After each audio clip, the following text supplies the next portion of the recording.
Assalamualaikum warahmatullahi wabarakatuh. Perkenalkan, saya Aldi Setiawan Nurdin dari kelas Humas 6B, Fakultas Ilmu Sosial dan Politik. Di sini saya akan membahas soal belajar public speaking sebagai komunikasi yang efektif. Nah, keterampilan berbicara di depan umum atau public speaking masih belum sepenuhnya dimiliki oleh para khalayak. Keengganan tampil di depan publik ini akibatnya rendahnya rasa kepercayaan diri dan minimnya penguasaan teknik berbicara di depan umum. Ketidakmampuan ini menyebabkan komunikasi yang seharusnya efektif menjadi tergradasi. Bahkan seringkali terjadi kesalahpahaman komunikasi di depan publik. Kesalahpahaman ini didokumentasikan dan disebarkan di dunia maya. Para siswa pun menjadi rentan dengan tindakan perundungan atau bullying di dunia maya. Tim pengabdian kepada masyarakat Fakultas Ilmu Komunikasi bersama dengan kelompok jurnalis berbagi memberi pelatihan public speaking kepada para anak yatim. Public speaking disampaikan adalah bentuk storytelling agar lebih ringan dan mudah diterima anak-anak. Selain sebagai bentuk pelayanan dan kepedulian terhadap masyarakat sekitar, kegiatan ini juga sebagai bentuk implementasi ilmu dan wawasan dosen dalam perkuliahan. Dari kegiatan ini menunjukkan kemampuan public speaking yang dimulai dengan hal sederhana berupa storytelling sangat tepat dilakukan dengan sasaran anak-anak usia sekolah dasar. Anak-anak mampu mempraktikkan public speaking dengan secara percaya diri, menceritakan kembali cerita atau dongeng di depan teman-teman, guru, dan tim pendamping. Beberapa waktu lalu, video dialog Presiden Jokowi dan dari siswa SD anak yatim dalam acara pagelaran Rembuk Nasional Pendidikan dan Kebudayaan tahun 2017 di Jakarta International Expo Kemayoran, Jakarta Pusat menjadi viral pada saat itu. Dalam pidatonya, Presiden mengangkat tema tentang kemaritiman. Presiden secara spontan meminta seseorang siswa kelas 3 SD menyebut nama-nama ikan. Dengan terbata-bata, siswa tersebut mengucapkan beberapa nama ikan dan pengejaan yang salah. Kejadian tersebut mengundang tawa hadirin. Video dialog berhadiah sepeda itu juga tersebar luas di dunia maya. Banyak yang netizen menghakimi sekaligus bersimpati dengan siswa tersebut.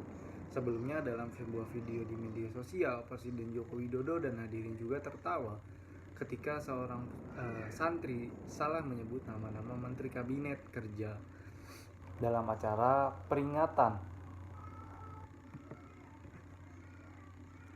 Isra Mi'raj di Pondok Pesantren Api Tegalrejo, Magelang, Jawa Tengah. Nah, Presiden membagikan sepeda kepada anak-anak yang mengikuti kuis. Dengan polos, salah seorang santri menyebut Megawati, Ahok, dan Prabowo sebagai Menteri Kabinet Kerja. Video peristiwa yang tersebar di dunia maya tersebut membawa dampak negatif kepada anak-anak. Anak-anak rentan mengalami perundungan atau bullying. Nah, bullying adalah tindakan kasar yang dilakukan berulang kali oleh satu orang atau kelompok terhadap orang lain. Perilaku menjadi pola dan berulang. Bisa dalam bentuk penganiayaan fisik maupun verbal. Bergosip, membuat orang lain sebagai lelucon, mengkritik, mempermalukan mereka di depan umum merupakan perilaku bullying. Dalam menghindari perilaku bullying di dunia maya, maka peristiwa tersebut seharusnya tidak perlu terulang lagi. Anak-anak dalam hal ini, para siswa perlu dibekali dengan keterampilan berbicara di depan umum atau public speaking. Pada praktiknya, kemampuan public speaking kurang familiar pada generasi muda. Padahal public speaking menjadi hal penting tidak hanya bagi orang dewasa tetapi juga para siswa. Ketidakpercayaan diri saat berbicara di depan umum juga terjadi di negara maju. Nah, menurut hasil survei The People Almanac Book terhadap 3.000 warga Amerika yang menemukan posisi teratas hal yang paling ditakuti yaitu berbicara di depan publik. Berbicara untuk meningkatkan kualitas eksistensi, bukan sekedar berbicara, tetapi berbicara yang menarik, bernilai informasi, menghibur, dan berpengaruh. Atas dasar itulah, keterampilan berbicara di depan umum perlu dimiliki oleh setiap orang. Public speaking berperan dalam penyampaian informasi dan teknik komunikasi yang sangat dibutuhkan oleh semua orang dalam berbagai bidang kegiatan. Public speaking tidak hanya fokus pada kata-kata yang diucapkan, tetapi juga bahasa tubuh atau sering juga disebut dengan nonverbal. Tidak semua hal bisa dijelaskan dengan kata-kata. Ada beberapa hal yang hanya bisa disampaikan dengan bahasa tubuh. Untuk itulah penggunaan bahasa tubuh dalam public speaking sangat diperlukan.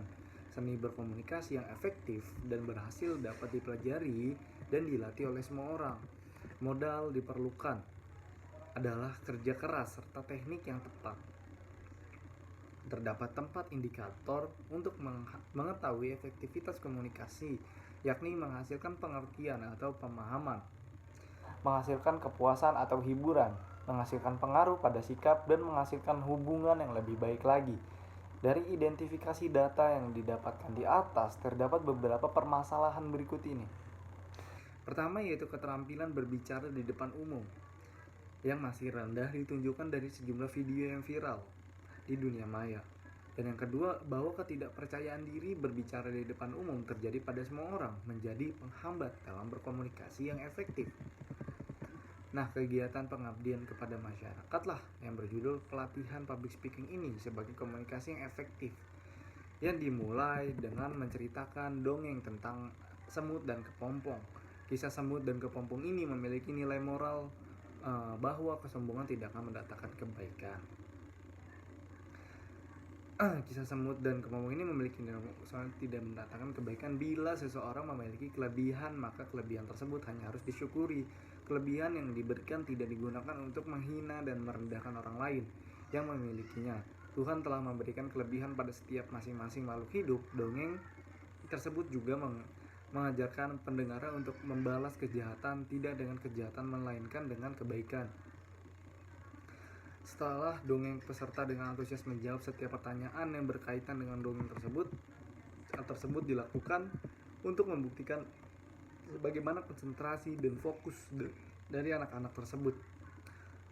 Hal tersebut dilakukan untuk membuktikan sebagaimana konsentrasi dan fokus dari anak-anak ketika mendengarkan dongeng. Hal ini terbukti dari kemampuan anak-anak menjawab setiap pertanyaan dari panitia. Peserta yang ingin menjawab pertanyaan setelah ini mengangkat tangan, mereka juga diminta untuk maju ke depan. Dimaksudkan agar mereka terlatih dan berani berbicara di depan umum. Nah, peserta yang ingin menjawab pertanyaan selain mengangkat tangan, mereka juga diminta ke depan. Dimaksudkan agar mereka terlatih dan berbicara di depan umum. Peserta yang tidak terlatih berbicara di depan umum biasanya mereka gugup dan grogi. Rasa gugup tersebut yang membuat seseorang menjadi lemah dan gagap. Tim pengabdian meminta peserta untuk menceritakan kembali dongeng di hadapan teman-teman yang lain. Peserta berani maju dan menceritakan kembali dongeng semut dan kepompong dengan lengkap dengan benar. Mungkin itulah yang membuat para siswa berani untuk mengungkapkan apa yang ada di pikirannya di depan umum agar tidak takut lagi dan belajar public speaking di depan khalayak. Mungkin itu saja yang bisa saya sampaikan tentang tema besar public speaking ini, yaitu dengan judul belajar public speaking agar menjadi komunikasi yang efektif. Kurang lebihnya mohon maaf. Wassalamualaikum warahmatullahi wabarakatuh.